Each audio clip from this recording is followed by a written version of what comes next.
ဆွေတွေပေါ်မှာသစ္စာရှိရမယ်ဂတိတည်ရမယ်အကယ်၍ဂတိမတည်ဘူးသစ္စာမရှိဘူးဆိုမိတ်ပြတ်သွားပြီလေဒါမိတ်ဆွေအပြတ်နိုင်ကိုယ်ပေါ်မှာထင်သေးမြင်သေးဖြစ်သွားတယ်ဒါမို့မိတ်ဆွေပေါ်မှာကိုယ်ကတတိရှိရဂတိတည်ရမယ်သစ္စာရှိရအဲ့ဒါဆိုလို့ရှိရင်မိတ်ဆွေတွေကိုယ်မှာပေါ်မယ်ရောင်ရည်ဝေဒလို့တဲ့အခါပဲကြည့်လေကိုယ်ကသစ္စာရှိတယ်ဂတိတည်တယ်ဆိုရင်ကိုယ်နဲ့ဆက်ဆံမဲ့လူတွေများလားခဏခေတ်တော့ customer ခေါ်တဲ့ဟာတွေပေါ့နော်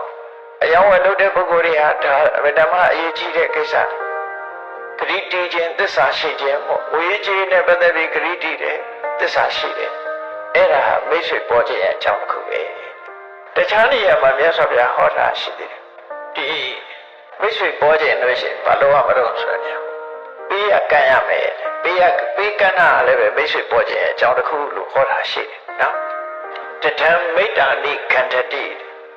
တထံစွန့်ကြဲပိကံပိဋကကန္တမယ်ဆိုရင်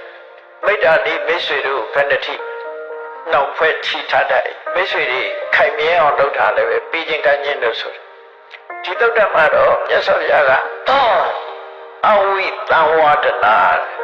ကိုယ့်ဘက်ကမချွေရင်းစေရဘူးဂရိတည်ရမယ်သစ္စာရှိရမယ်ဒါမိတ်ဆွေရခြင်းအကြောင်းတစ်ခု